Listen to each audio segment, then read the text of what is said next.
Red রোডে ঈদের নামাজে মুখ্যমন্ত্রী মঞ্চ থেকে সিএনআরসির পাশাপাশি অভিন্ন দেওয়ানি বিধি নিয়েও কেন্দ্রের মোদী সরকারকে নিশানা মুখ্যমন্ত্রীর।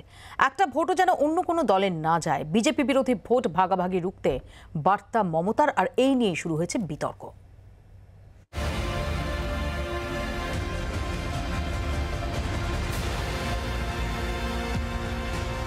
No NRC, no care, no uniform civil code, সব মানুষের অধিকার, তার নিজস্ব অধিকার।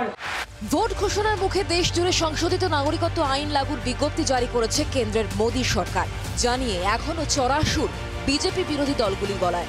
এ রাজ্যে সিএএ লাগু হতে দেবেন না বলে আগেই জানিয়েছে শাসক দল তৃণমূল। বৃহস্পতিবার ঈদের নামাজ পাঠের অনুষ্ঠান থেকে আরও একবার সিএএর বিরোধিতায় সরব হলেন তৃণমূল নেত্রী ও বাংলার মুখ্যমন্ত্রী মমতা বন্দ্যোপাধ্যায়। এদিন রেড রোডে ঈদের নামাজ পাঠের অনুষ্ঠানে যোগ দেন মুখ্যমন্ত্রী। ছিলেন তৃণমূলের সর্বভারতীয় সাধারণ সম্পাদক অভিষেক বন্দ্যোপাধ্যায়। এদিন অনুষ্ঠানের মঞ্চ থেকে সিএএ এনআরসির পাশাপাশি অভিন্ন দেওয়ানি বিধি নিয়েও কেন্দ্রের মোদী সরকারকে নিশানা করেন মমতা। আমি জানি অনেকের মধ্যে প্রশ্ন আছে, এনআরসি হবে কিনা, সিএএ হবে কিনা, আবার uniform civil code uniform civil code নিয়ে আসছে, আমরা মানব না, গায়ের জোরে মানব না, গায়ের জোরে মানব না, গায়ের জোরে মানব না। মমতার অভিযোগ, ভোটের মুখে বেছে বেছে সংখ্যালঘু নেতাদের ফোন করা হচ্ছে।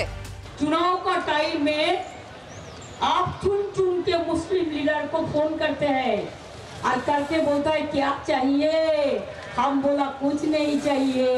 वो लोगों का हिम्मत से काम लेना है, वो लोगों को वादा होता है, वो लोगों को प्यार को मोहब्बत को छीनना इतना मुश्किल आसान नहीं है। এদিন ইডি সিবিআইয়ের মতো কেন্দ্রীয় এজেন্সিগুলি নিয়েও ফের সরব হন মুখ্যমন্ত্রী।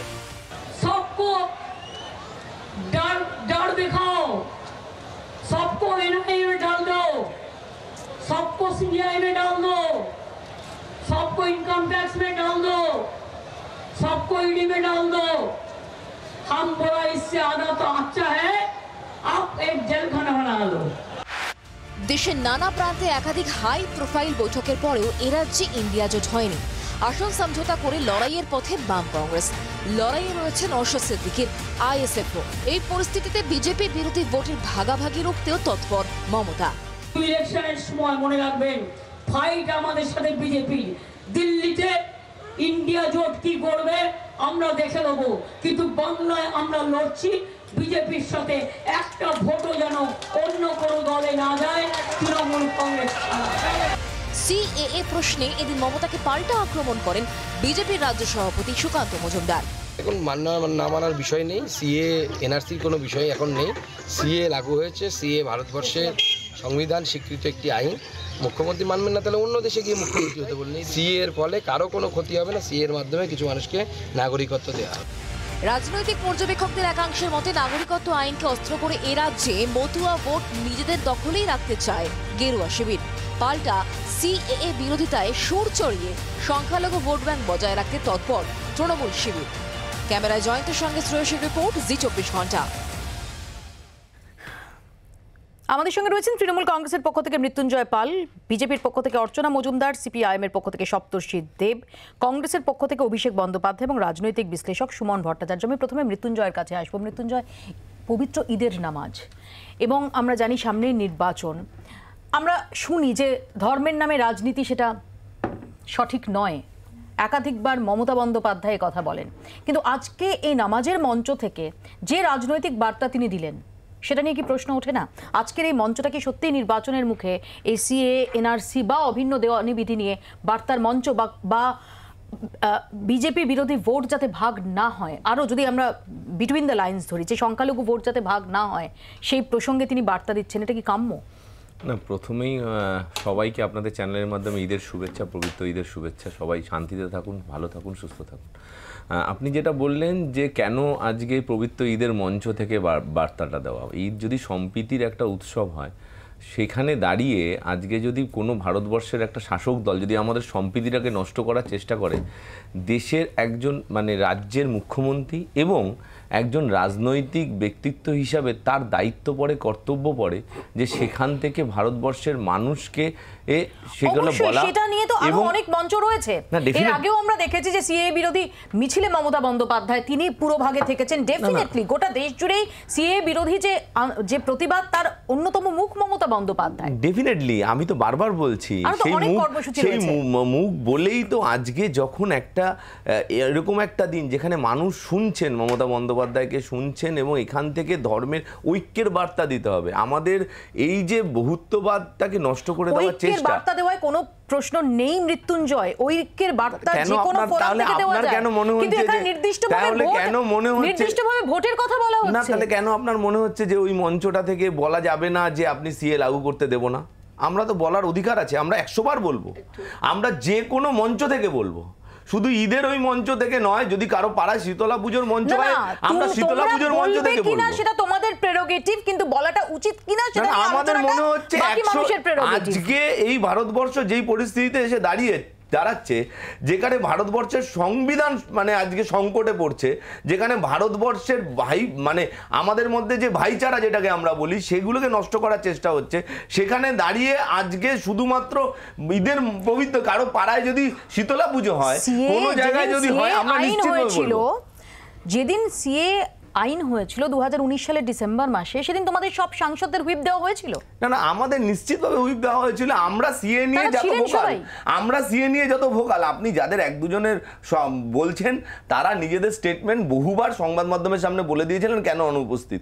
আজকে আমি সেটাকে রিপিট করে কি করবো? আমি তো অর্চনাদির কাছে আসি। অর্চনাদি, দেখুন, এখন ইলেকশনের এমসিসি চালু হয়েছে এবং রেড রোডে ঈদের নামাজের যে প্ল্যাটফর্ম, সেখানে একটা শুদ্ধ মনে পবিত্র ঈদের নামাজ পড়তে মুসলিম সম্প্রদায়ের মানুষ সকালবেলা যেখানে জড়ো হয়েছে, সেখানে মুখ্যমন্ত্রী হিসাবে তার উপস্থিতি এবং সেখানে দাঁড়িয়ে তিনি যে বক্তব্য, তার যে বিভাজনের রাজনীতি, তার যে ওই 30% বা 33% মুসলিম ভোট এক কাট্টা করে রেখে নিজের পকেটে ভরার, মুসলমানদের বোকা বানাবার সেই বক্তব্য করার যে প্রচেষ্টা, এবং তিনি যা যা বললেন প্রত্যেকটা কথা, প্রত্যেকটা বক্তব্য আজকে ইলেকশন কমিশনের নালিশ হওয়া উচিত এবং এটা নিয়ে মামলা হওয়া উচিত। উনি করতে পারেন কি পারেন না, প্রথম কথা এটা না। আপনি হাত তুলে না, আপনি দেখুন মমতা ব্যানার্জি কি বলছেন, সেখানে তিনি দাঁড়িয়ে বলছেন যে আগের বার তিনি কি বলেছিলেন যে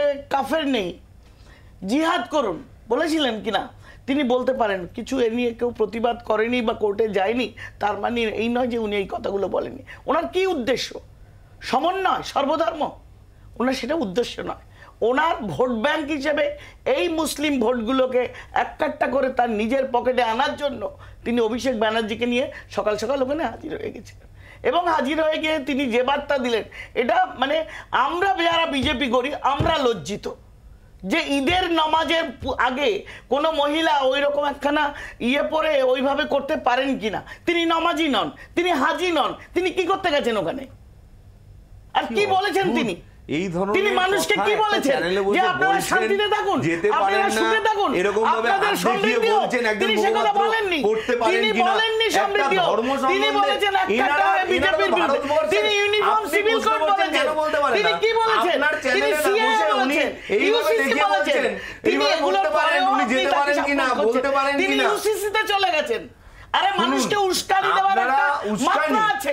আপনি মুসলিমদের আজকাল তো বোকা নয়, তাদের উস্কানি দেবেন, ইউসিসি বলবেন, সিএ বলবেন, এনআরসি বলবেন, আর তারা ভুলে গিয়ে মমতা ব্যানার্জি শুনুন, আমি আসবো যদি না বলতে আমি অর্চনাদি আসবো, মৃত্যুঞ্জয় আসবো, আমি একটু সপ্তর্ষির কাছে আসবো। কথা বলেছেন উত্তর দিন না, এরকম যদি বোঝা যাচ্ছে মমতা ব্যানার্জির মুসলিম ভোট ব্যাংকে কাঁপুনি ধরেছে এবং বিজেপিকে ভয় পাচ্ছে, কারণ যেভাবে বসিরহাট থেকে শুরু করে সর্বত্র মাইনরিটি জয়েনিং হচ্ছে মোদিজির উন্নয়নের ধারায়, তাতে করে মমতা ব্যানার্জি শঙ্কিত